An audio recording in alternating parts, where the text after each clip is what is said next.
Vậy em biết tin gì chưa? YouTuber Kensel Mobile ngoài làm YouTube ra còn bán cả quần áo bóng đá. Nhưng em thấy trên màn ảnh đây là shop của mình. Ngoài ra mình còn gắn link shop ở phần mô tả của kênh cũng như là mô tả của video. Nếu anh em nào yêu quý mình thì hãy ủng hộ cho mình nhá. Cảm ơn anh em rất là nhiều. Chúc anh em xem clip thật vui vẻ. Hello, xin chào các anh em. Như những video trước tôi đã nói thì video này sẽ là bắt đầu một cuộc hành trình mới với những thử thách mới. Đó là một đội tuyển quốc gia với rất nhiều ngôi sao. Một tập thể rất là mạnh khi đang xếp thứ 6 trên bảng xếp hạng FIFA. Đội này có rất nhiều cầu thủ mà tôi tôn trọng và yêu quý, cũng như việc tôi tạo ra đội hình này để có thể giúp họ thực hiện hóa được ước mơ U-Cup. Và những người tôi muốn nhắc đến ở đây đó chính là anh Jota hay là anh Bảy cũng như là cụ BB sắp giải nghệ. Nói đến đây thì chắc chắn các bạn đã biết rằng tôi sẽ lập đội hình nào rồi đúng không? Chính xác là Bồ Đào Nha, đội tuyển với rất nhiều những ngôi sao từ trẻ cho tới lớn. Cũng có thể coi đây là một lứa thế hệ vàng khác của Sele cao châu Âu. Tôi tạo ra đội tuyển Bồ Đào Nha lần này không phải vì yêu quý. Đội tuyển quốc gia tôi yêu quý và thích xem không ai khác chính là đội tuyển Việt Nam. Ngoài ra đó là đội tuyển Tây Ban Nha với lối đá cực hoa mỹ. Nhưng lần này tôi lại quyết định xây dựng đội tuyển Bồ Đào Nha vì tôi muốn gửi lời tri ân tới anh Jota, người đã qua đời cách đây không lâu trong một vụ tai nạn. Thứ hai là anh Bảy, một người đã gần 40 năm ở trên đỉnh cao của sự nghiệp nhưng chưa từng một lần vô địch Cup. Hay như cụ BB đã sắp giải nghệ nhưng cũng chưa chạm tới được đỉnh cao của Cup. Những cá nhân này đều rất xuất sắc nhưng họ còn thiếu một thứ gì đó. Vì vậy tôi quyết định xây dựng lại đội tuyển Bồ Đào Nha để giúp họ thực hiện được ước mơ. Và tôi quyết tâm trong đội tuyển Bồ Đào Nha sẽ có tên những người mà tôi nhắc ở bên trên. Thì khi vô địch Cup mới thực sự có ý nghĩa. Dạo đâu là vậy, bây giờ chúng ta sẽ bắt đầu cuộc hành trình thôi nào.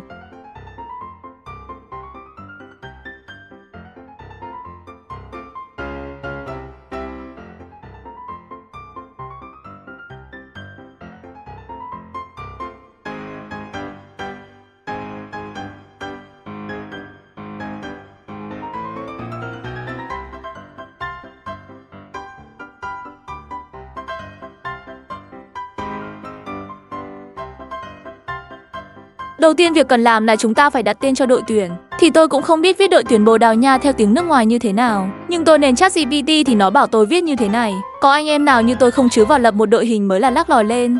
Sau đó là lựa chọn huấn luyện viên và tất nhiên rồi tôi sẽ lựa chọn huấn luyện viên Pep Vũ.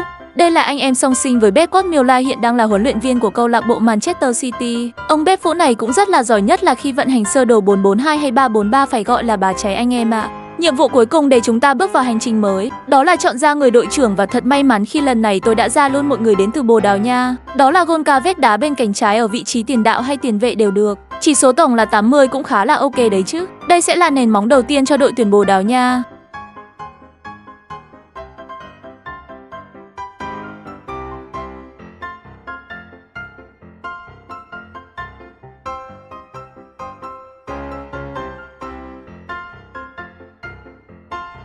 Mới vào giải đấu chúng ta sẽ được thưởng 1.200 vàng và 40 kim cương để thuận lợi hơn cho quá trình thành lập đội hình. Sau đó tôi sẽ đi tham khảo một số nhiệm vụ và tôi nghĩ rằng có khả năng mình phải mua một mùa Season Pass để đẩy nhanh tốc độ lập đội hình. Chứ cứ cày chay thì có lẽ phải 6 tháng mới xong hành trình này mất. Và tôi nói lại một chút về mục tiêu của hành trình này. Đó là dẫn dắt đội tuyển Bồ Đào Nha vô địch Cup và vô địch các giải đấu trong game. Sau đó sẽ là leo lên Tier 1. Một mục tiêu khá là rõ ràng và cũng khó nhằn đấy anh em nhỉ. Nhưng càng khó thì tôi lại càng thích. Nói một cách khác đó là tôi sẽ đưa đội tuyển Bồ Đào Nha chinh phục hết những cái gọi là đỉnh cao nhất trong game DLS này.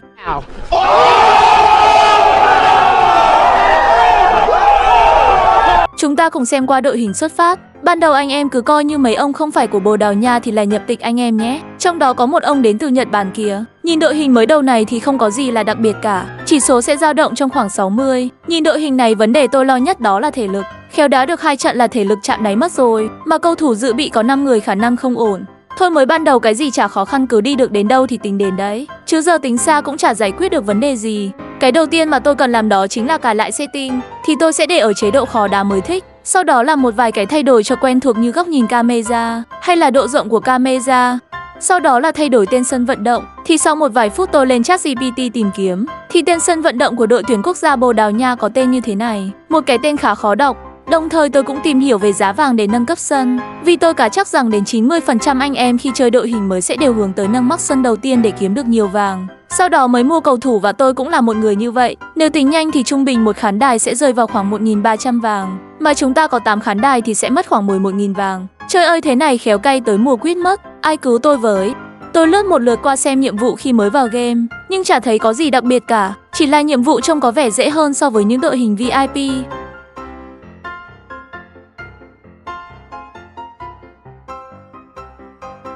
Và chắc chắn một điều rằng khi lập một đội hình mới chúng ta sẽ phải xuất phát từ giải đấu thấp nhất. Giải này có tên gọi là Academy Division. Những đội tuyển trong giải đấu khá là lạ mặt, nhưng cũng có một số đội quen như Cardiff, Oxford hay là Stoke. Hình như những câu lạc bộ tôi kể trên đều đến từ nước Anh.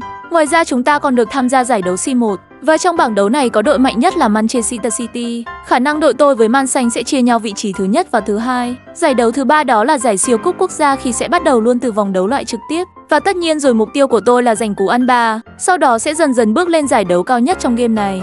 Và trận đấu đầu tiên trong hành trình này đội tôi sẽ phải gặp Sitak ở giải Academy. Nhìn qua tương quan lực lượng đội hình thì đội tôi có Goncalves của Bồ Đào Nha là ao trình tất cả. Và chỉ cần một mình khứa này là đủ cân cả đội bạn.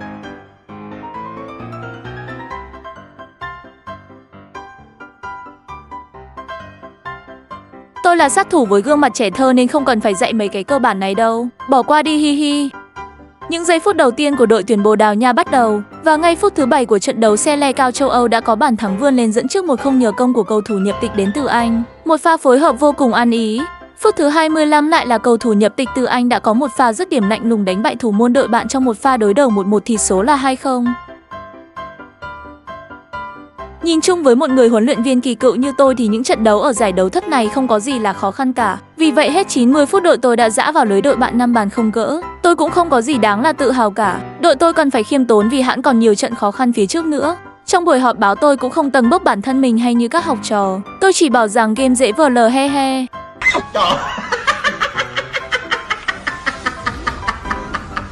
Sau khi kết thúc trận đấu tôi đã tham khảo khu thị trường chuyển nhượng, nhưng không có cầu thủ Bồ Đào Nha đáng chú ý nào cả. Sau chiến thắng đầu tay tôi đã tự bỏ tiền túi của mình ra để mở rộng khu khán đài từ 12.000 chỗ ngồi lên 19.000. Phải nói là tôi quá tâm huyết và hào phóng với đội tuyển này.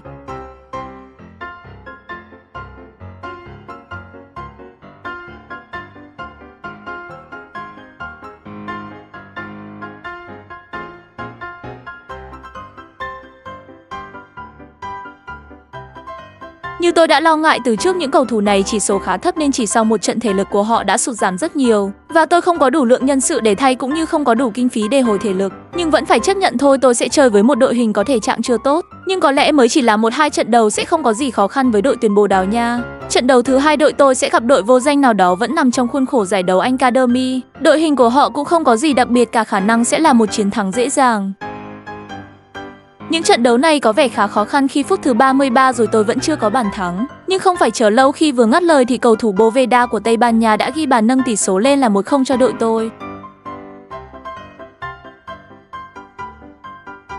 Trước khi kết thúc hiệp một đội tôi đã có bàn thắng thứ hai và người ghi bàn vẫn là Poveda. Anh ta đã có một cú đúp trong trận đấu này. Như vậy tôi đã yêu cầu các cầu thủ trong hiệp 2 chơi chậm lại để giữ sức, tránh tình trạng nhiều cầu thủ sẽ bị kiệt sức và chuột rút dẫn đến chấn thương không đáng có. Mặc dù đã chơi chậm lại để giữ sức nhưng đội tôi vẫn ghi thêm được 2 bàn ở trong hiệp 2, qua đó ấn định chiến thắng 4 sao ở trận đấu thứ hai. Sau mỗi trận tôi đều vào thị trường chuyển nhượng để xem có cầu thủ nào của Bồ Đào Nha sáng giá hay không. Nhưng tôi vô tình thấy một thẻ trắng để chiêu mộ cầu thủ và tôi không ngần ngại sử dụng luôn, mong là sẽ ra một cầu thủ chỉ số 68 hoặc 69. Ôi giời ơi, chỉ số có 59. Con này mà vào đội hình châu Á chỉ đáng để làm phôi thôi. Đã thế sau đó nó còn dạy tôi cách thay cầu thủ nữa chứ. Đã mở được con hàng không ra gì rồi lại còn lên mặt dạy đời. Nhà phát hành chán sống rồi à.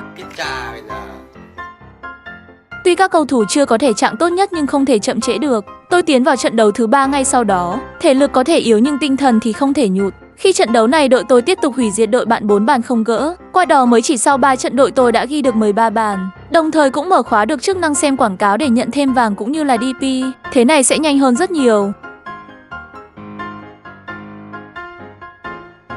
Ôi các bạn nhìn thể lực của mấy khứa đội tôi nè. Có mấy ông thanh thể lực chắc còn được tầm 2/10. Và tôi còn phải đưa cả thủ môn lên đá hậu vệ, là anh em biết khó khăn đến mức nào rồi. Nó lại làm tôi nhớ đến hình như năm 2022 U23 Việt Nam cũng tham gia giải đấu F Cup dành cho lứa U23. Ở giải đó hầu như các cầu thủ đều bị dính Covid và phải đưa thủ môn lên đá tiền đạo. Thì bây giờ đội tôi lại vì lịch thi đấu quá dày khiến cho có các cầu thủ không thể phục hồi thể lực kịp, nên cũng phải đưa thủ môn lên đá. Nhưng tôi nghĩ kết quả sẽ giống nhau thôi, đó là vô địch hi hi. Trận đấu tới đội tôi sẽ gặp Nantes trong khuôn khổ giải đấu C1. Nếu như trận này đội tôi giành chiến thắng thì 80% là đội tôi sẽ lọt vào vòng đấu knock-out. Vì ở bảng đấu này chỉ có Man City là ao trình, còn hai đội kia thì không tính tiền. Vì biết tính chất của trận đấu này khá quan trọng, nên tôi yêu cầu các cầu thủ đá rắn ngay từ đầu, ép sân đội bạn để ghi bàn thắng dẫn trước, giải tỏa áp lực. Và các cầu thủ đã làm đúng như những lời tôi nói khi ngay phút thứ 7 thế bế tắc đã được khai thông. Tỷ số là 1-0 cho Bồ Đào Nha. Những trận đấu ở mùa giải đầu tiên này sẽ không có gì đáng để xem nên tôi sẽ cắt đi. Và như vậy trận đấu cũng kết thúc, lại là một chiến thắng 4-0 nữa. Có lẽ đội tôi khá thích tỷ số này khi 3 trận liên tiếp đều giành chiến thắng 4 bàn không gỡ. Ôi nhìn đội hình này có nát không cơ chứ? Khi các cầu thủ đều trong tình trạng rất mệt mỏi và đội trưởng Goncalves cũng không đủ thể lực để đá ở trận đấu tiếp theo. Mất đi sói đầu đàn thì sao mà đá được? Tuy có những đoạn tôi không quay nhưng đội tuyển Bồ Đào Nha vẫn đang thể hiện một phong độ rất tốt khi không để thua bất kỳ một trận nào ở tất cả các đấu trường, và phần thưởng quá xứng đáng khi họ được mời chức năng đá live. Nhưng có lẽ bây giờ tôi sẽ chưa tham gia vào giải đấu live này vội vì đội hình chưa đủ. Khi nào tôi sắm được hẳn một đội hình Bồ Đào Nha hoàn chỉnh thì tôi mới đá. Và còn một vấn đề quan trọng hơn khi tôi phát hiện ra rằng mình để tên đội tuyển Bồ Đào Nha bị sai. Phải là GUL mới đúng chứ không phải GUM. Nhưng trở ngại thực sự là đây khi đội tôi phải đối đầu với Brentford, một câu lạc bộ có đội hình hơn đội tôi rất là nhiều, mà còn chưa kể đội tôi đang có thể lực rất yếu. Không biết đội tôi có thể giành được chiến thắng để đi tiếp hay không?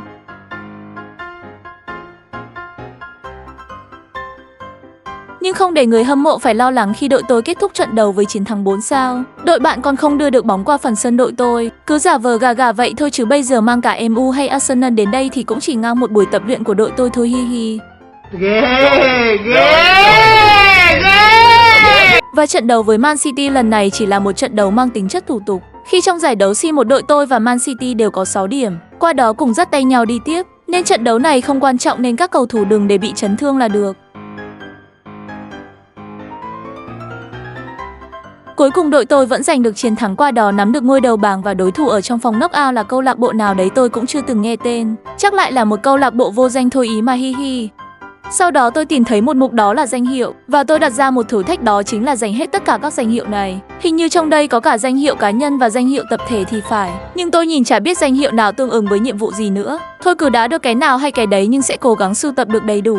Sau những trận đấu hủy diệt đối thủ, đội tôi đã được thưởng lớn từ các ông bầu và giành dụm được 1.500 vàng. Qua đó nâng cấp được hàng khán đài rộng nhất với giá 1.432 vàng. Nâng cấp sân từ 19.000 chỗ ngồi lên 34.700 chỗ, đồng thời đạt đủ điều kiện nên chơi giải National.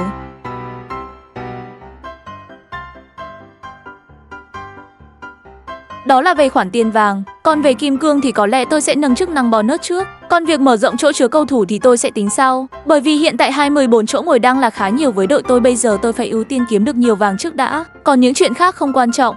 Tôi lướt qua thị trường chuyển nhượng cũng thấy một vài cầu thủ Bồ Đào Nha. Nhưng mục tiêu tôi xây dựng đội tuyển ở đây là những cầu thủ chỉ số 70 trở lên. Vì đội tuyển Bồ Đào Nha không hề thiếu những ngôi sao. Thấy việc cày vàng và xem quảng cáo khá lâu và tốn thời gian, nên tôi đã nhờ một số anh em chỉ cách treo like nhưng có vẻ không ổn. Khi tool đó không thể tự động được mà vẫn phải có sự can thiệp của thủ công, nên tôi đã hạ quyết tâm bằng cách xem quảng cáo và đá offline thôi hi hi. Sau khi chắp vá đội hình xong thì đội tôi bước vào loạt đấu thứ 7 ở giải đấu Economy. Vẫn là một chiến thắng hủy diệt 5 bàn không gỡ. Kịch bản này cứ lặp đi lặp lại từ đầu mùa giải rồi không có gì để bình luận cả anh em ạ. Đến với một đội hình gần như là yếu nhất của giải đấu, nhưng đội tôi lại đang là chú ngựa ông băng băng về đích để giành cú ăn 3 đầu tiên trong lịch sử của đội tuyển. Tiếp đó đội tôi tiến vào trận đấu đầu tiên của vòng knock-out ở mùa giải C1 năm nay, gặp đội mà tôi chưa nghe tên bao giờ, nghĩa là họ vô danh, và đúng như vậy. Tỷ số trận đấu phản ánh nên tất cả khi 6 bàn được tôi giã vào lưới đội bạn quá dễ dàng.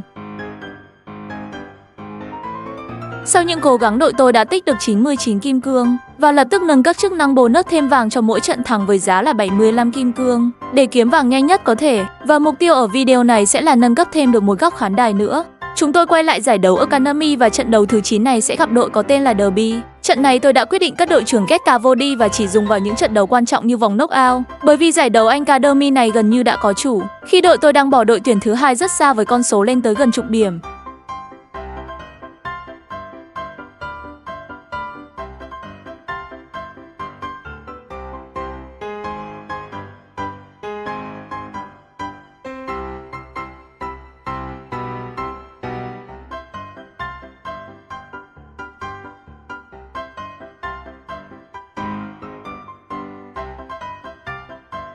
Một chiến thắng 3 sao tiếp tục được xác lập. Khoảng cách bây giờ với đội thứ 2 là 7 điểm và với phong độ này thì không có gì có thể ngăn cản được đội tôi cả. Nhưng sau khi giành chiến thắng, đội tôi đã nhận được tin sốc khi đối thủ tiếp theo ở vòng knock-out của cúp C1 là nhà vua châu Âu PSG.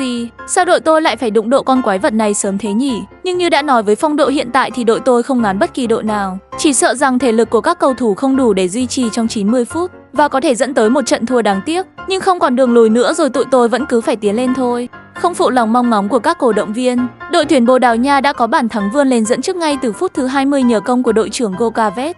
Nhưng những phút sau đó là vô cùng khó khăn. Đội tôi phải co cụm về phòng ngự nhưng nhờ đó mà có nhiều khoảng trống để tấn công hơn. Và đội tôi tiếp tục vượt qua con quái vật PSG với tỷ số 2-0 ở giải đấu C1. Sau khi kết thúc trận đấu tôi thấy rằng vàng đã đủ để mở rộng thêm một góc khán đài nữa. Vì vậy tôi nhanh chóng nâng cấp khán đài của sân vận động từ 34.000 chỗ ngồi lên 45.000 chỗ. Như vậy đội tôi đã hoàn thành được một nửa mục tiêu đầu tiên đề ra, đó là hoàn thành sân vận động khi mở rộng lên được 45.000 chỗ ngồi trên 92.000 chỗ tất cả. Điều này khá là tuyệt vời ấy chứ. Trong phần 2 tôi sẽ cố gắng hoàn thành sân vận động cho anh em xem. Tổng kết lại phần 1 một chút khi đội tôi vẫn đang còn thi đấu ở tất cả 3 giải đấu, chưa hề bị loại ở giải nào và ôm trọn gần như tất cả các danh hiệu vua phá lưới và kiến tạo. Nói không ngoa khi đội tôi bây giờ đang là bất khả chiến bại. Tôi khẳng định xe le cao châu Âu dưới bàn tay nhào lặn của tôi sẽ là thế hệ bạch kim chứ không còn là thế hệ vàng nữa ha ha. Phần 1 tới đây là kết thúc. Hẹn anh em ở phần 2 nhé. Bye bye mọi người. Subscribe vào YouTube ấy, nhớ subscribe kênh nhá. Mấy bạn nhớ subscribe kênh nhá. Ok, nhớ